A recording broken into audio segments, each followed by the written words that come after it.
Baspa supremo Mayawati ने आज अपने जन्मदिन के मौके पर लखनऊ में एक प्रेस कॉन्फ्रेंस को संबोधित करते हुए समाजवादी पार्टी के साथ साथ बीजेपी पर भी निशाना साधा। इस दौरान उन्होंने ईवीएम और इंडिया ब्लॉक का जिक्र किया और ऐलान किया कि उनकी पार्टी बसपा पूरे देश में अपने बूते पर अकेले लोकसभा चुनाव लड़ेगी।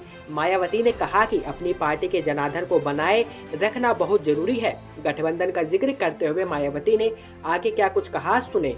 हमारी पार्टी देश में जल्दी ही घोषित होने वाले लोकसभा के ये आम चुनाव यहाँ गरीबों एवं उपेक्षित वर्गों में से विशेषकर दलितों, आदिवासियों, अति पिछड़े वर्गों, मुस्लिम व अन्य धार्मिक अल्पसंख्यक समाज के लोगों के बलबूते पर ही पूरी तैयारी व दमदारी के साथ अकेले ही लड़ेगी। और इन्हीं के बलबूते पर ही हमने सन 2007 में यहाँ आबादी के हिसाब से देश के सबसे बड़े प्रदेश उत्तर प्रदेश में अकेले ही चुनाव लड़कर फिर अपनी पार्टी की पूर्ण बहुमत की सरकार भी बनाई थी। इसलिए अपने इस अनुभव को भी खास ध्यान में रखकर हमारी पार्टी लोकसभा के ये आम चुनाव अकेले ही लड़ेगी तथा देश की जातिवादी, पूंजीवादी, संकीर्ण व सांप्रदायिक सोच रखने वाली सभी विरोधी पार्टियों से अपनी दूरी बना के रखेगी।